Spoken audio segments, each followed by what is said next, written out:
Welcome. Today we're going to cover Matthew 8 through 10. And I'm going to start by reading my introduction so I get it right.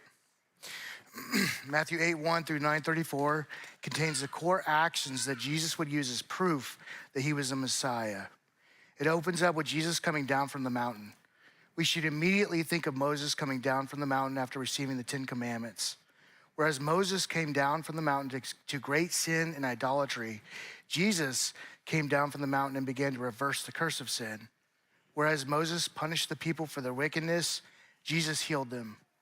Jesus here is the new Moses, but he is greater than Moses.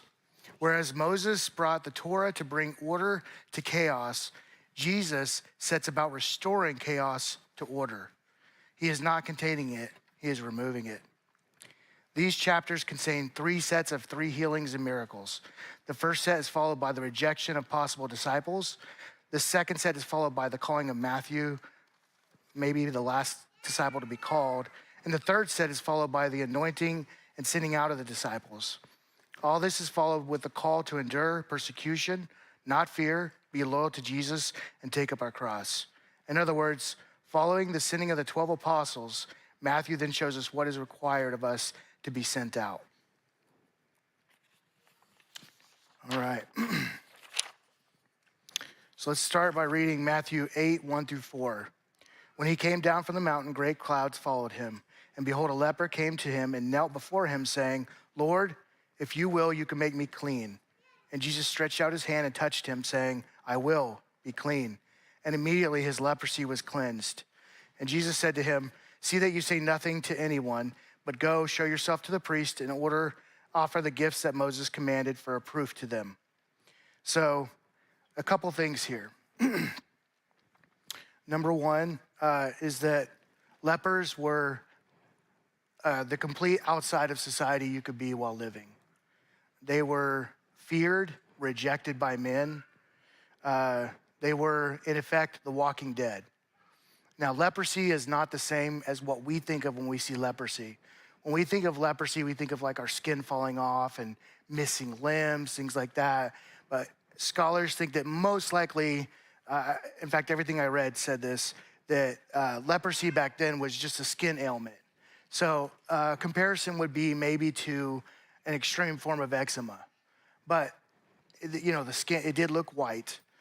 We know that because when Moses did the sign of leprosy, his skin was white. And of course, they were all darker skinned, so it would have been extremely obvious when you have leprosy. And once you have leprosy, you are completely removed from society. So you do not walk next to people. You do not touch people.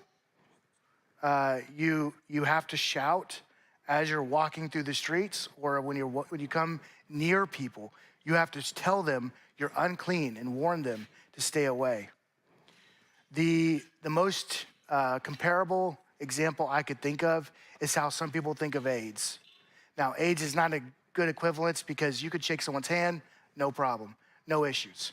Okay, but the way that some people used to consider like AIDS back when they first discovered it, how everyone was freaking out about it, now put that in their society, and that's how they considered leprosy. You were terrified of someone who had leprosy. So everything about this is extreme. First of all, this leper is walking amongst people, and he's not, at least it doesn't say, he's not shouting he's unclean. He's walking through the people, he's coming after Jesus. But what's even more extreme is that Jesus touched him. That is insane. That would be like a man today finding out that there's a vial of plutonium, or a thing of plutonium, and then he just drinks it or eats it. It's solid, so he just swallows it. No one would do that because it'd be death. And to the Jews at the time and to anyone in that world, leprosy was connected to death. If you touched a leper, you were automatically unclean. And there's a chance you now have leprosy for the rest of your life. So now you're removed from society. So just think about this. This leper is so full of desperation, he's willing to break all the social bounds. He's willing to risk it and come to a man. He's risking rejection because he's coming to a man and he's saying, would you heal me? And most Jewish men at that time would say, get away from me. Leave me alone. How dare you? But Jesus didn't respond to that. He didn't consider his uncleanness contagious. And that's what they thought of. They thought that uncleanness was contagious. So Haggai 2:12 through 13 says, if someone carries holy meat in the fold of his garments and touches with his fold bread or stew or wine or oil or any kind of food, does it become holy? The priest answered and said, no. In other words, is holiness contagious? And the answer is no. Then Haggai said, if someone who is unclean by contact with a dead body touches any of these, does it become unclean? And the priest answered and said, it does become unclean. In other words, uncleanness is contagious. If you're clean and you touch uncleanness, you become unclean. If you're unclean and you touch cleanness, you don't become clean. In fact, they become unclean. What's amazing here is that Jesus did not break the law by touching this leper. Because when he touched the leper, he ceased to be unclean. He had miracle creation power in that moment. This is not just the moment of healing someone. Like when Elijah healed the leper, he didn't touch him. He told him to go bathe himself 7 times, dip yourself 7 times, and then he was healed. He didn't touch him. No one had ever done that. In fact, when Jesus said, go show yourself to the priest, I have heard it said, although I have not verified this, I have heard it said that the sacrifice for a leper had never been offered ever. And so the person who told me this, they said there was a sign. They believed that when a leper was healed, that would mean the Messiah's here. So he said, go show yourself to the priest. He's saying, hey, go tell the priest the Messiah's here. But how can this apply to our lives today? I think deep down inside, some of us consider ourselves to be untouchable. We have something that we hide away deep down inside. Maybe it's a fear. Maybe it's a part of us that we don't think is worthy. Maybe it's a part of us that we consider to be judged or would be judged if people knew the truth. That's how Satan likes to talk to us. If they really knew who you were, they wouldn't like you. They wouldn't love you. But the amazing thing is that Jesus does love us. Jesus touches us. And when we are in our own mind untouchable, he's the one who touches us and heals us and makes us clean. So my first question is for self-contemplation. I don't want anybody yelling it out loud, except for Jacob. Is there an area that we hide from God because we believe that it is untouchable? Is there something inside that we think even God wouldn't love us? Because the answer is he does. And that's the part he died for and wants to cleanse.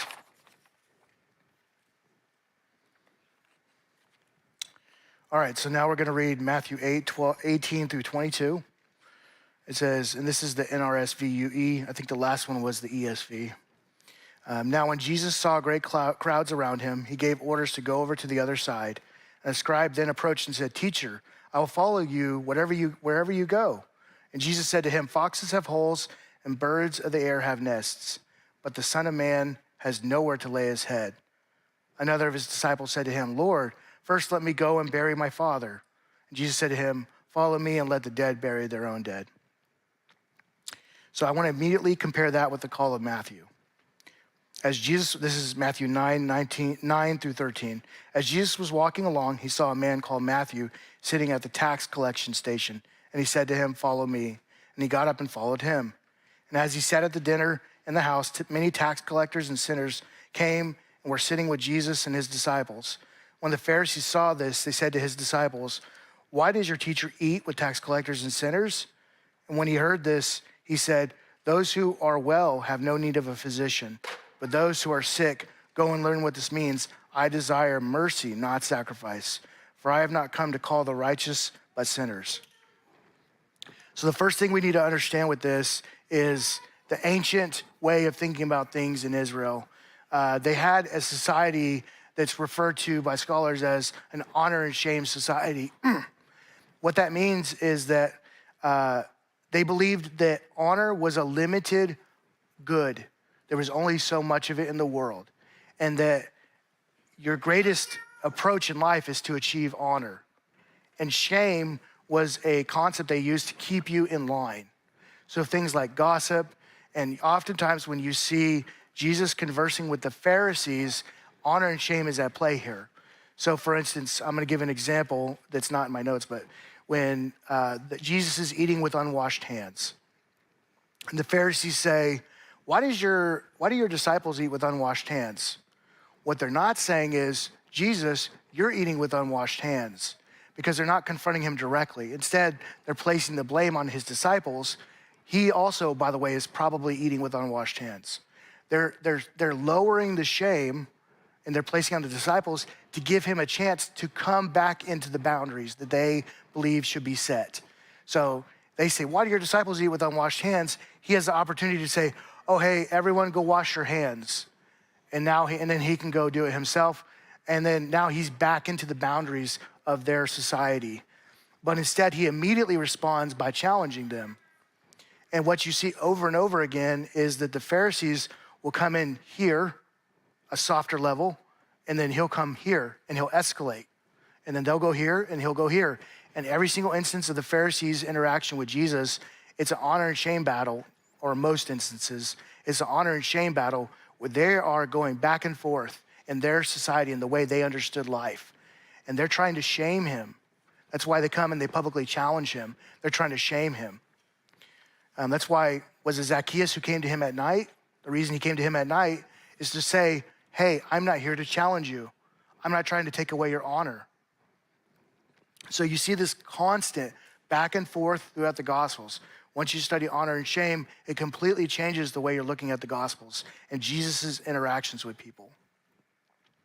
So here's a chance to gain honor. A scribe is it's like a politician or a secretary, a very educated person.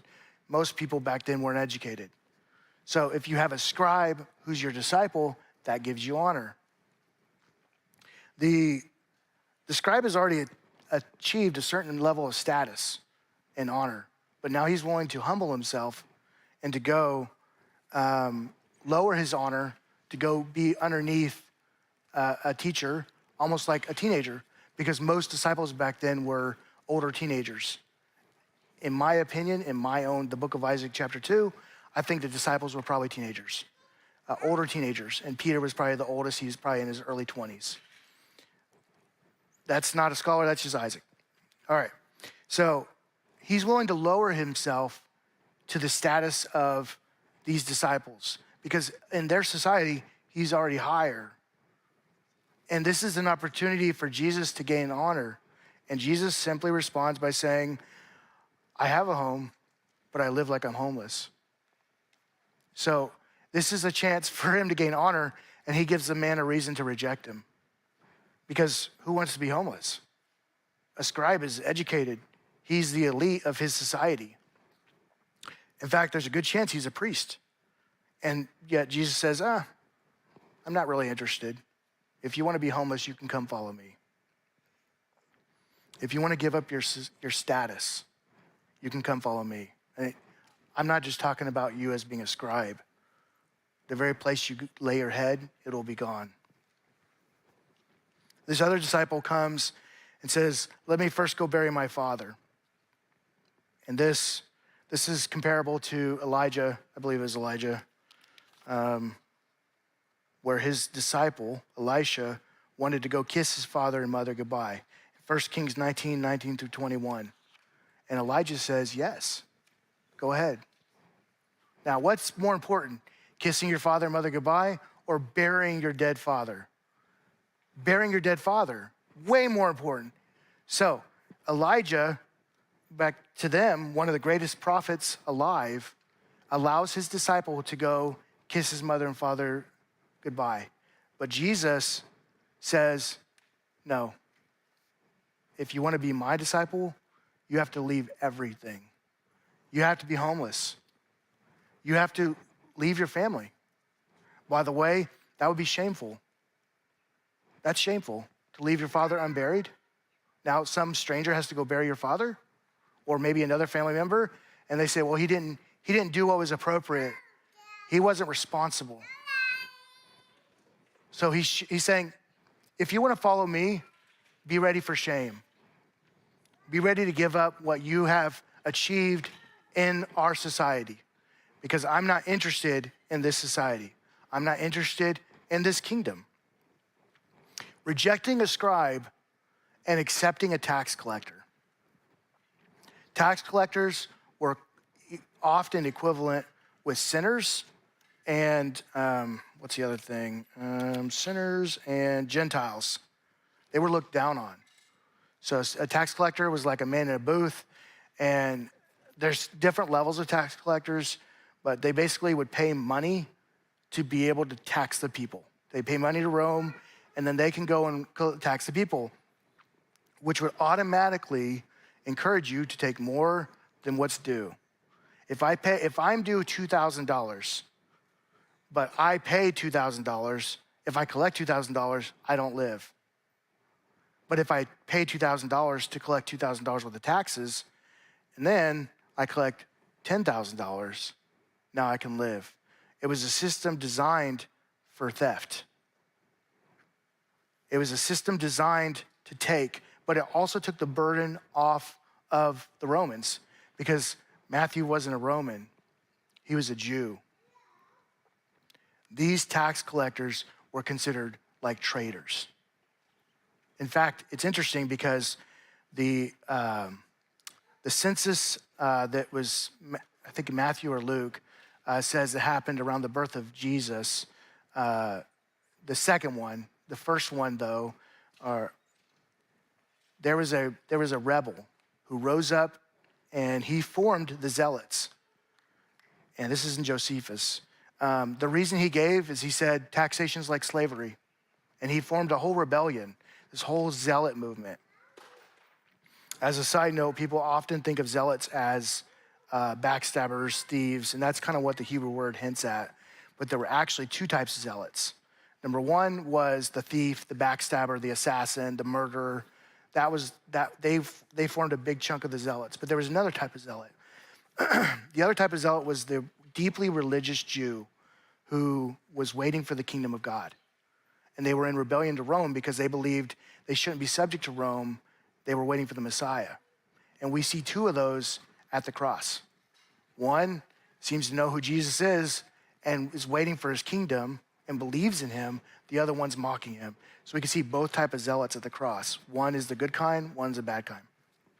Anyways, this is the people who are hated. These are hated. Imagine, I can't think of an example in our society, but imagine if there was a single class that everyone just wanted to spit on them. Everyone looked down on them. Everyone despised them. And that's who Jesus chose to be his disciple. Because he wanted to reach other tax collectors. He said, I've not come for the righteous. I've come for sinners. I'll say this. This would be the equivalent of like a mega church pastor going and taking a picture and posting it to his Facebook with some world-renowned famous sinner. That's the equivalent we get there. He would immediately lose fame. Immediately people would start rejecting him, criticizing him. What are you doing? But that's what Jesus was doing. Honestly, it's against everything we would do as a person if you were trying to build a kingdom. But Jesus wasn't trying to build a kingdom of man.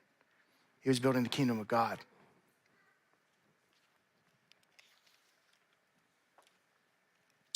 So here's my question. Do we judge others as being like tax collectors? Is there anyone that Jesus can't heal, forgive, and restore? I'll give you an example from my personal life. There was someone I was judging.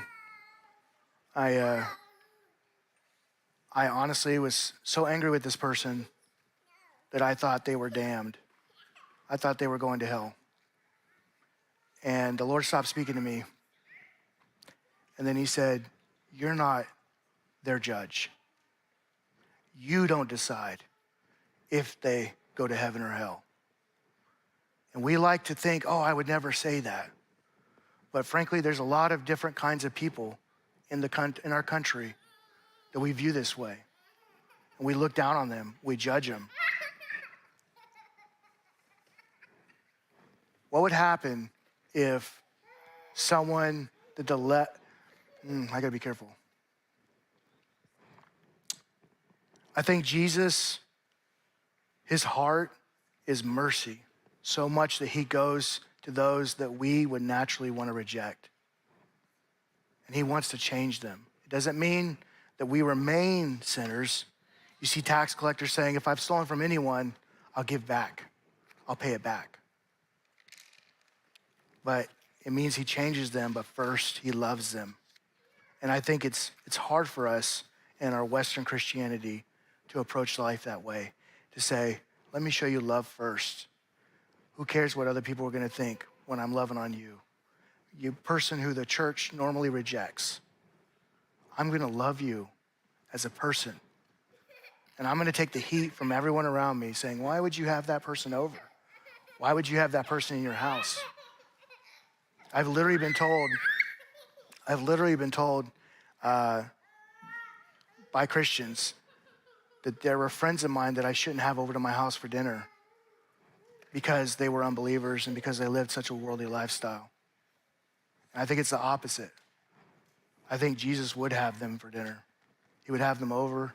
He would love them. He wouldn't tell them that they can remain that way, but he would love them first. All right, Matthew 8:23 through 27. When he got into the boat, his disciples followed him. A windstorm suddenly arose on the sea, so great that the boat was being swamped by the waves, but he was asleep. And they went and woke him up, saying, Lord, save us, we are perishing. And he said to them, why are you afraid, you of little faith? Then he got up and rebuked the wind and the sea, and there was a dead calm. And they were amazed, saying, what sort of man is this, that even the winds and the sea obey him? That's from the NRSV UE as well.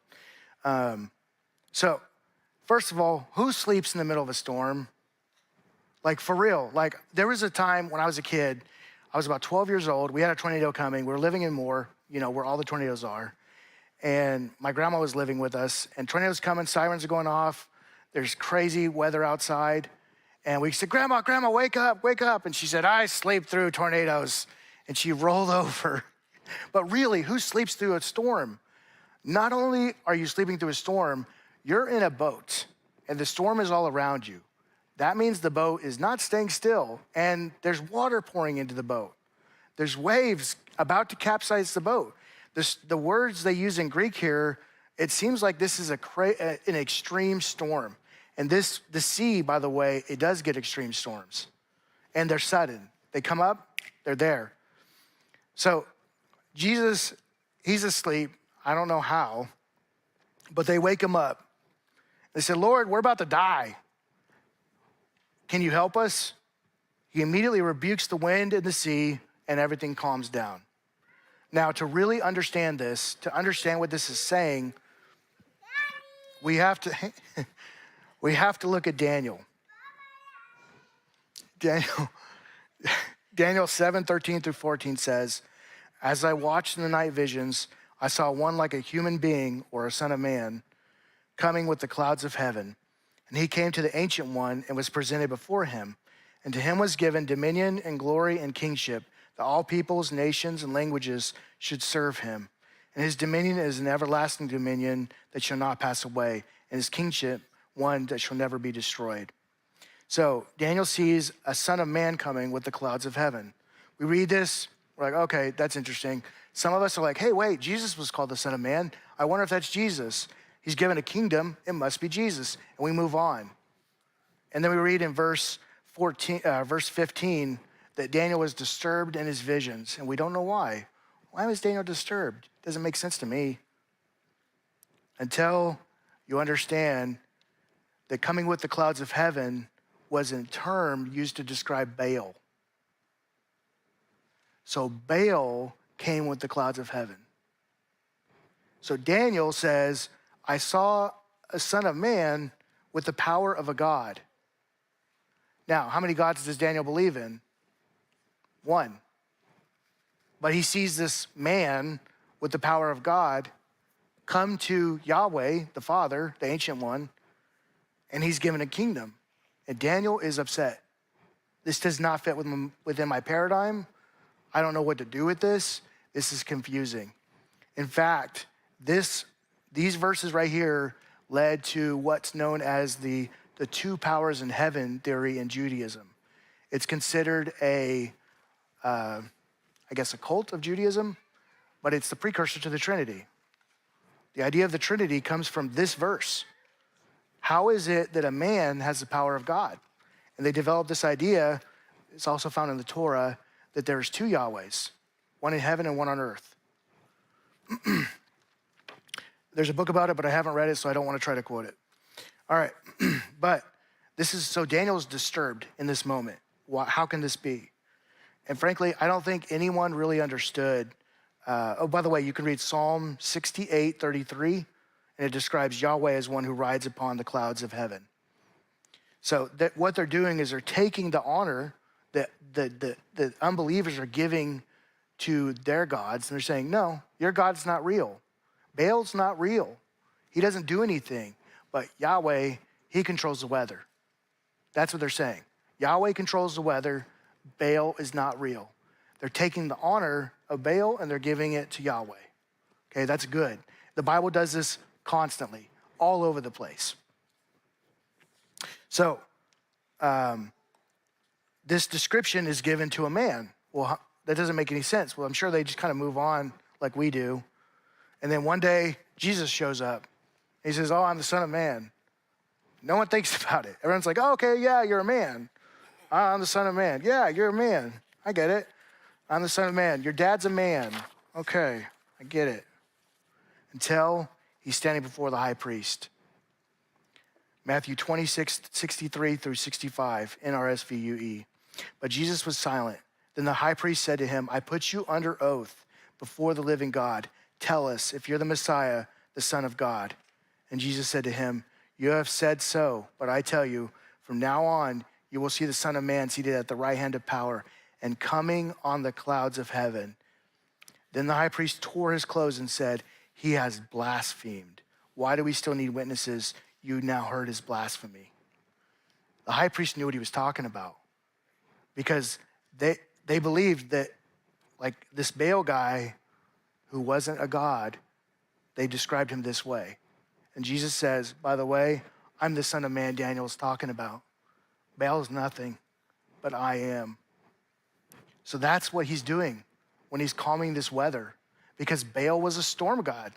Baal had the power over the weather. That's like his house. And Jesus says, be quiet. Done. There's no battle. Like you read these epic tales among, all these mythologies, and there's these epic battles of gods. They're fighting, they're duking it out. One god finally slays this other god and splits him in half, and that's the sea or the sky or whatever. There's not an epic battle. He stands up, he says, be quiet, and the battle's over with a word. That's not normal. That's why they're afraid. They're like, wait, what? What did he just do? He just calmed everything? Supposedly Baal is a storm god, but no one's ever done that before. Also point out, why were they asking if they didn't expect something? But maybe that's not what they expected. Maybe they thought he would, I don't know. I don't know what they thought. Jesus is saying two things here. He's saying, number one, you're Baal, pagans around him, he's nothing. He is nothing. Number two, I'm Yahweh. I'm the one, the Son of Man, in Daniel coming with the clouds. And I'm going to be the one who gets the kingdom. So he's not just showing his power over nature. He's showing who he really is. So I have a question. We often read about miracles, and you can respond, by the way. We often read about miracles like this in the Bible, whether it's turning water to wine, walking on water, or raising the dead. But how often do we apply this faith to our life? What area of our life is God asking for us to have faith in? So is there an area in your life that you want to talk about that God's asking you to have faith? And how are you doing that?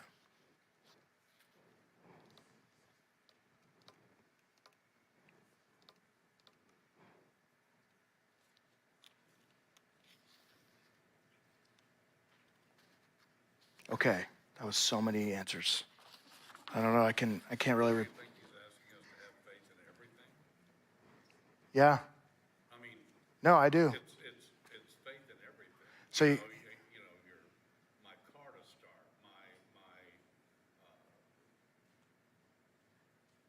one of my clients pays me right when I need it. I find something at the store that I really need it. You know, I mean, things like it's small stuff as well. It's not just the big things. I found God more times in the small stuff. Just you know, something happens. You know, something comes along, it works. I'm just kind of like, thank you. yeah. He made the point that for the recording that we should have faith in God in all things, and that oftentimes in the small things, that's when we see God is there. And I agree. I think that like any success in my life, automatically thank God. Because I truly don't, that I have success without him. I think Isaac without God is a little punk and probably needs to be punched in the face and not worthy of any success or glory. You know, I'm not worthy of anything. But he is gracious and merciful to us. What I find, at least personally for me, is when I start thinking that I've accomplished something, Yeah. you know, and I've often told people, I said, look, God gives us vision, and he gives us provision. He provides the way. And all we really do is add the discipline to go out there and do what he told us to do. Yeah. But he gives us the vision to begin with, and then he provides the way. It's incumbent upon us to actually go out there and put legs on it and do what we need to do. It's like the quid pro quo of what, you know, he's bargaining with us. I'm doing this for you. I'm giving you a game plan. I'm showing how I'm putting it all together for you to do this, but you have to go do it. You have to step forward and do something. And I think in all of these things that we're reading here in this series from Matthew, every one of the people that had miracles performed with them, there was something required. It's not works. What it is faith. You know, it's a faith. You have to believe that it's going to happen. Yeah, like, so what he said is, for the recording, basically God gives us the vision, and then God gives us the provision, but then we have to act, and that we're required to have faith. And it's interesting because when he does miracles, he'll often say, do you believe that I can do this? That's the first question he asks. Or he'll say, what do you want? And then he'll say, do you believe that I can do this? Right. And then he'll say, okay, according to your faith, may it be done. And that's interesting because he requires faith. He requires it. Like, you have to have faith. That's all he requires. Yeah. That's all he requires is, you know, do you believe me? That's the thing with God all the time is he's constantly saying, do you believe that I am who I say that I am? I know you can't see me. I know you can't audibly hear me. I know all of those. Do you believe in the things that you cannot see and you cannot hear? Exactly. You know, Do you believe? I'll give you an example from my own life. When I was born premature, 2.5 months premature. I'm a twin. And so growing up, I was always sick all the time, sickly child. And it was so bad. If I got the flu once to twice a year, if I sat up, my lunch is coming out. If I take a sip of water, my lunch is coming out. If I eat a corner of a cracker, my lunch is coming out. And sometimes I remember once they had to hospitalize me because I was so dehydrated. I was 2 days without food or water, without any food or water. And they said, third day is gonna be bad news bears. So put him in the hospital, they put an IV in me, I got better. This was normal for me. And then I was like probably around 10 or 12, and I was sick, laying on the couch with the flu. And my mom said, when I was a kid, I worshiped God and he healed me. And I was like, really? She said, yeah. I said, okay, well, let's do it. She said, do what? I said, well, if you got healed when you worshiped, I want to be healed too. She's like, okay. So I was like, can you put on worship music? I just believed. I'm like, yeah, okay. If it worked for you, it'll work for me. So she put on worship music. She put on Dennis Jernigan. And I started worshiping. It's an old-fashioned worship for any of you who know. Anyways, I still like him. He's amazing. Anyways, she put on worship music, and about 10 minutes later, I was like, Mom, I'm healed. She's like, no, you're not. Lay down. And I'm like, no, Mom, I'm healed. She's like, no, just lay down. So for an hour, I'm like, Mom, I'm healed. Mom, I'm better. I'm sure I was super annoying. And she's like, no, just lay down. Stop asking me. And then finally, after an hour, she says, okay, well, she brings over like a little Sprite and a little cracker. And she says, drink this and eat this. And I did nothing. I'm like, Mom, I can't eat or drink. And here I am, and I'm fine. I'm healed. She's like, just lay down. And so finally, after like an hour and a half, I got tired of it, and I stood up. And I couldn't even sit up. I stood up, and I started jumping up and down. And I'm like, Mom, look, I'm healed.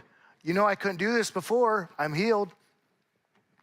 And from then on out, I hardly ever get sick unless I'm stupid and I don't sleep, which, happens often. This lack of sleep part, not the sickness part. My body changed. I hardly ever get sick anymore. And when I do, I recover quickly. God changed my body. He healed me instantly, like that. Then he changed my body so that I hardly ever get sick. It was a miracle. Even with that, when I was younger, I saw people pray for my twin brother who has cerebral palsy over and over and over, and nothing happened. And so I stopped believing. And then I went into a program called Master's Commission, and I saw God heal people on the spot instantly. And I was like, what? I think sometimes we're so lacking in faith that we need a miracle to have faith. Jesus said, blessed are those who believe without seeing. And so I guess I'm like Thomas sometimes, like I have to see. Well, I'll believe you if you let me touch your wounds. Oh, he's not a ghost. He has wounds. I can feel them. He's eating in front of me. Ghosts don't eat food. All right. So this one I put in here because I thought it would be kind of cool. This has the least amount of scholarship behind it, but I wanted to include it anyways. Oh, speaking of, I wanted to mention, on the website, we're gonna have my notes. If you wanna test what I'm saying, if you don't believe something I'm saying, almost everything I say that I didn't ad lib, sorry, but almost everything I say, I have sources for. So if you wanna go to a library and look up that book, I tell you exactly what page, you can go look up that source, and then you can decide, I think he's right or wrong. All right, so Matthew 9:18-22, ESV. While he was saying these things to them, behold, a ruler came and knelt before him, saying, my daughter has just died, but come and lay your hand on her, and she will live. And Jesus rose and followed him with his disciples. And behold, a woman who had suffered from a discharge of blood for 12 years came up behind him and touched the fringe of his garment. For she said to herself, if I only touch his garment, I will be made well. And Jesus turned and seeing her, he said, take heart, daughter, Your faith has made you well. And instantly the woman was made well. All right, so why did the woman believe that she could touch the fringe of his garment and be made well? Where's the logic of that? The Greek word here most likely refers to the tassels of a garment, which would later become tzitzits. Obviously, tzitzits are not original to Torah. They're modern versions of what the Torah had. The Torah had, they believe, a fringe around the four corners, the four openings of the garment. So the sleeves, the bottom, and the top. At least that's the theory I've read about. So the four corners of the garment are linked to the fringe. And the fringe is the Greek word for that she's touching, okay? Okay. Malachi 4:2 says that the Son of Righteousness will rise with healing in its wings. And 1 Samuel 24:4 uses the Hebrew word for corner of the robe. The connection here, and so the context is, I believe from memory, David is cutting off the corner of Saul's robe, and he's convicted about it. So if these are all connected, which I believe it's probable, the fringe was worn, because the fringe was worn around the four corners of the robe. You can see Numbers 15:38 for that. So the connection can be made directly then, or it cannot be made directly, but I believe this is what it's talking about. She understood that the fringe contained healing, the tzitzits, if we were going to say modern day. And so she said, if I can just touch his fringe of his garment, not his garment, the fringe, then I'll be healed. And so if that's true, this is saying that Jesus is the Son of Righteousness that has healing in his wings. So what's interesting is that the Son of Righteousness may refer to Yahweh, our righteousness. So Jeremiah 23:5-6 says, behold, the days are coming, declares the Lord, that I will raise up for David a righteous branch, and he shall reign as king and deal wisely, and shall execute justice and righteousness in the land. And in his days, Judah will be saved, and Israel will dwell securely. And this is the name by which he is called. The Lord, or Yahweh, is our righteousness. So the branch, who we know is Jesus, is called Yahweh is our righteousness. And here we have a reference in Malachi 4:2 to the Son of Righteousness. Not sun like my sun, it's sun like shining up in the sky. So what's interesting is if those verses are connected, then perhaps she is actually saying, I believe that Jesus is Yahweh. So,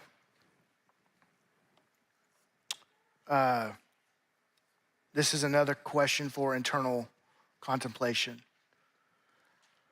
What parts of us are unclean, like this woman who touched the hem of his garment? What does Jesus want to heal? It's just something to think about.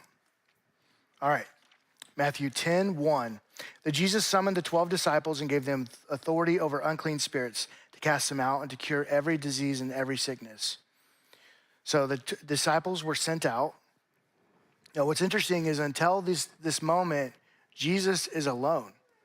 There are other miracle workers out there, but not the same way as Jesus. So he's alone. He's doing his work alone. And that's what Matthew 9:35 and 37 is talking about. Jesus went throughout all the cities and villages, teaching in their synagogues and proclaiming the gospel of the kingdom and healing every disease and every affliction. Then he said to the disciples, the harvest is plentiful, but the laborers are few. So the laborers are few is in context to he's healing every disease and every affliction. He's curing the sick. And he says, pray for more laborers. Then, right after that, he anoints them to cast out demons, to heal sickness and every disease. So he tells them to pray, then he anoints them, then he sends them out. He has all authority in heaven and on earth. So it's Matthew 28:18 said, the ESV says, "And Jesus came and said to them, 'All authority in heaven and on earth has been given to me.'" So this is a reference. Now this is later, obviously, Matthew 28. But we can see that he has all authority. This goes back to Daniel 7:13 and 14, where he's given a kingdom and power and dominion. So Jesus has all authority in heaven and on earth. And that's a pretty outrageous statement for back then. Like we read it, we're like, yep, he has all authority. But just think about the way they viewed. They thought of angels and other creatures in heaven and other entities. Scholars refer to it as the divine council. But they thought of them as having power and authority. And Jesus is saying all, end of sentence, all. Everything in heaven and on earth. So you think your ruler, your local ruler has authority? Nope, not compared to him. There's another connection to Elijah that I thought was cool here. So I want to read a quote from Craig S. Keener, who is a really awesome scholar. He says, "The model of training other miracle workers fits the ancient Israelite model of a prophetic guild, of prophetic guilds. Elijah trained Elisha and also apparently led a revival of wilderness prophets compared to 2 Kings 2:3-18. Samuel also was training a prophetic movement that had not existed when God first began calling him, 1 Samuel 3:1 and 19:20-24. So I think they call it the school of the prophets in scripture. They talk about like when Saul was anointed and he began to prophesy, he went and found the school of the prophets. They all prophesied. That's from memory, so don't quote me on that one. So there's another connection to Elijah. So throughout Matthew's book, he's connecting him, as Matthew pointed out last time, he's connecting him to David. He's connecting him to Moses. And now we see in here, he's also connecting him to Elijah. He's sending them out by twos, but he's sending them out alone without him. So first they pray, then they're anointed, then they're sent out alone without him. Imagine the courage like it would take to go out alone. You've seen this man, well, you think he's a man, but we know he's God too. But you've seen this rabbi healing people, casting out demons over and over again. And now he says, you go do it. It's your turn. He sends them out to share the good news of the kingdom. He sends them out to heal the sick, to raise the dead, to heal the lepers, and to cast out demons. And he warns them that persecutions are coming, but that they should not be anxious or afraid. So here's my question. How many of us feel a calling on our life, but we're afraid? Or we're afraid of others. Maybe they'll judge us. Or we're afraid that I don't have what it takes. Moses was. Think about Moses. God said, oh, hey, you're going to go, you're going to let the people go. You're going to talk to Pharaoh, you're going to confront. Going back to where you grew up, it's time. It's a showdown. And Moses is like, I don't have what it takes. God's like, okay, let me show you 3 crazy miracles. This is going to prove that you have what it takes and that you can do it. He's like, okay, leprosy, serpent to his staff to a snake, and what was the third one? Oh, he was going to turn water into blood. And Moses says, I don't believe it. I don't have what it takes. The reality is that none of us have what it takes. We don't. Do you think you're qualified to be a teacher or a deacon or an elder or a missionary or a pastor? You're not. None of us are. Because we don't matter. I mean, our character matters. Don't get me wrong. But we don't have the authority or the power or the charisma or anything to do what he's called us to do. Look at Adam. Adam had a vision or a dream, or perhaps he saw it. Some people think it's literal. I think it was a vision or a dream of himself being split into 2. The Bible sometimes translates it as he removed a rib. but the Hebrew word can also mean side. His whole side was cut off. And then a woman was formed from that in his dream or vision, or perhaps it was literal. It's unclear. And then she comes to him. What's it saying? What's the message? Adam, you don't have what it takes alone. I'm bringing you your other half, pun intended, right? Here's your other side. Here's your missing part. If it's a rib, then it's a missing part of you. If it's half of you, then it's literally half of you. But here's your wife. And I think God calls us to do works that we alone are incapable of doing. If you're called to singlehood, that means that you cannot do it without Yahweh. If you're called to marriage, it means that you cannot do it without your spouse and Yahweh. But we're called to do something that we alone cannot do. Our own power, our own words are nothing. But he doesn't need that. He created the universe with words. He created everything. Everything we know, he created. So he can create in us. Just like he created in the man who was leprous. He said, you're no longer leprous. Now you're life. You were the walking dead, but now you're alive again. You were the outcast of society, but now you're a part of society. I've restored you. You were rejected by men. Now you're accepted. You had to shout, I'm unclean, to everyone you were around. You were untouchable. You weren't in their society. He could not be touched. And Jesus said, I touch you, and now you're clean. He does the same thing with us. We don't have what it takes to do ministry, but he is I am. When we are not, he is I am. He is everything. And so our abilities don't matter, because at the end of the day, we're gonna fail. We don't have enough. We don't have what it takes. But he says that's okay. So if you have a calling in your life, and you do, just know it doesn't matter if you can do it, because he will do it through you. It's his power. It says, not by might, not by spirit, but not by might, not by power, but by the Spirit, says the Lord. Keith Green said, this generation of Christians is responsible for this generation of the unsaved. This generation of Christians is responsible for those who are unsaved. Keith Green said, the question isn't if you're called, you are. And I think sometimes we can be afraid. I was going on a walk one day, and I saw a woman, and I think she was in a wheelchair, and I thought I should go pray for her. And I was afraid. And I failed. I didn't go pray for her. I thought, she's gonna think I'm crazy. I failed.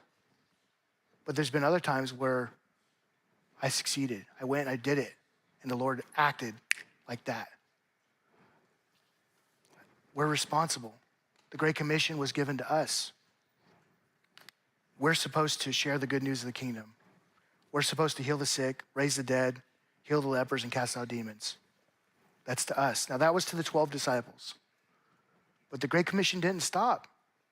In fact, Jesus said he won't return until the gospel is shared to every nation and every tongue. That's from memory, so I hope I'm quoting that right. But the point is that we're still supposed to share the gospel. The gospel has not been shared to every nation and every tongue. It has not. So there is a calling. That doesn't mean you have to go become the next televangelist. It doesn't mean you have to be a preacher. There was a man I read about. He prayed all night long for 8 hours a day. And they said when he died, he had calluses on his knees so thick they looked like hooves. And they went into his room, and beside his bed, on his wood floor, he had engraved into the wood where his legs went. because he had got down on his knees so many times. I think the greatest Christian isn't someone who stands up and teaches. It's the person who gets on their knees in private and prays for 8 hours or 6 hours. We can't just overnight decide to pray for 8 hours and do it. But we can start with 15 minutes, set a timer, 15 minutes, and then you stretch it, 30 minutes, and then you go to an hour, and then you go to 2 hours. If the church would pray like that, we wouldn't have to invent theology to explain why there are no miracles.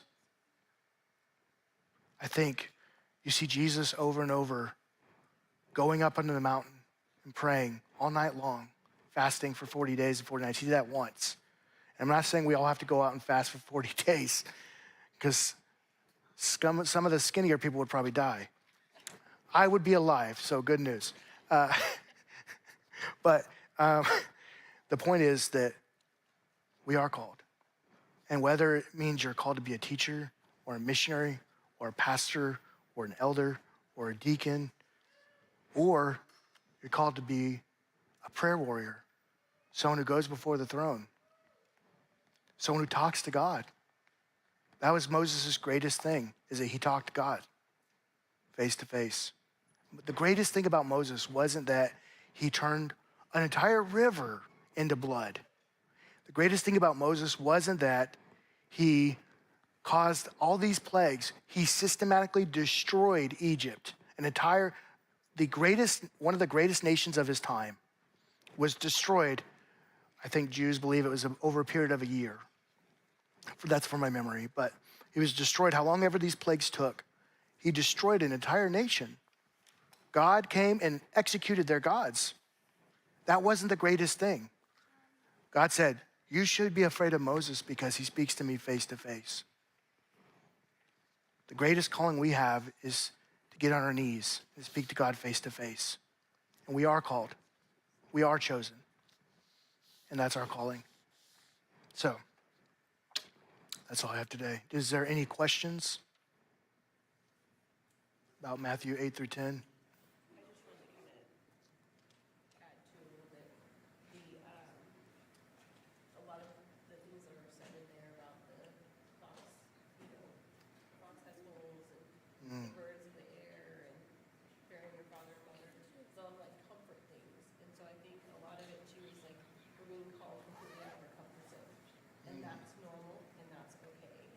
That's good.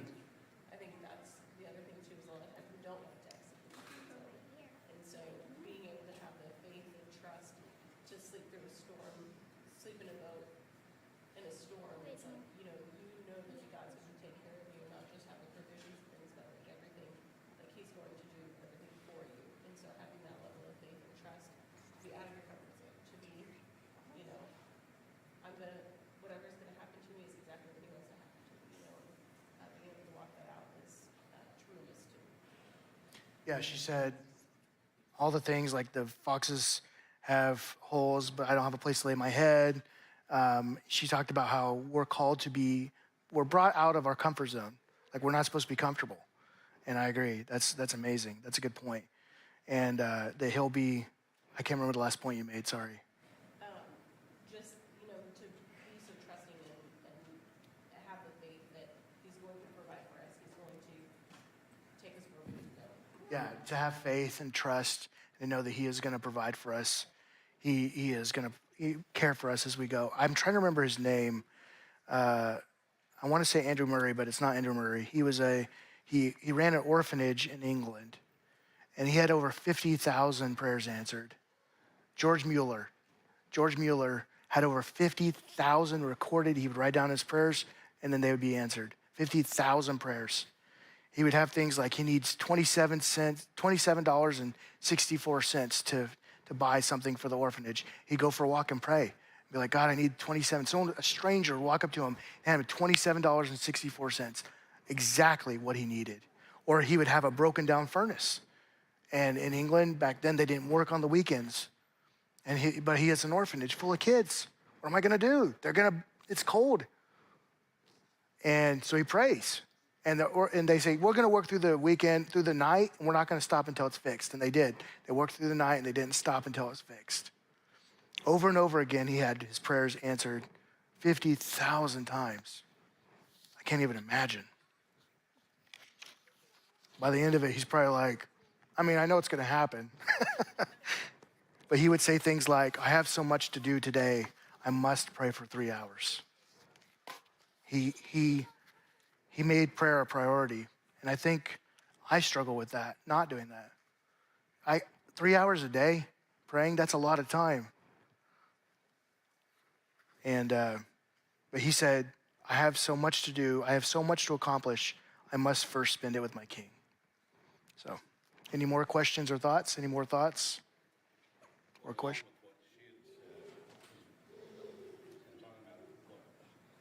People being afraid of what they're supposed to say.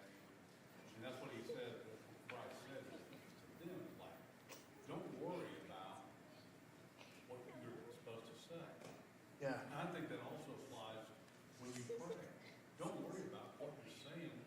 God wants a conversation with you. I mean, we don't sit here when we have conversations and go, and it's always a constant set of begging. Give me this, give me this. Yeah. I mean, although I think there's some people who think that's what praying is. Sometimes just sitting down, I mean, I know countless times I've sat there and said, what are we doing here? You know, what is going on? You know, I talk to God like that. I mean, Yeah. that's what, he wants relationship. Yeah, exactly. He wants relationship. He doesn't want some formalized, what we perceive to be holiness or something like that. He wants to have a conversation. He wants to be your friend. He just wants to be your friend. He's talking about how prayer should be a conversation and how it shouldn't be something rote and, just asking God favors. Imagine if I came up to you and every time you saw me, I was like, hello, my name is Isaac, and I wanted to ask you, and I just asked you everything, and then I just walked away. And I didn't even wait to hear you, like your response. I'm like, I need a new PlayStation, and then I walk away. And you're like, first of all, why do you need a PlayStation? Well, I've said it many times before. I've said if you want to make God laugh, tell him what you're going to do tomorrow. Because he'll kind of look at it and go, "Well, that wasn't on the list for tomorrow for you. We have a little bit different plan." And I think that's the way he is with us. It's just like, okay, talk to him. Just be you. He said, Be you that he made you to be. he said, just talk to him like a conversation. I agree. That's really good. Thank you. Well, you're welcome. No, I like it. Any other questions? All right. That's it. Thank you, everyone.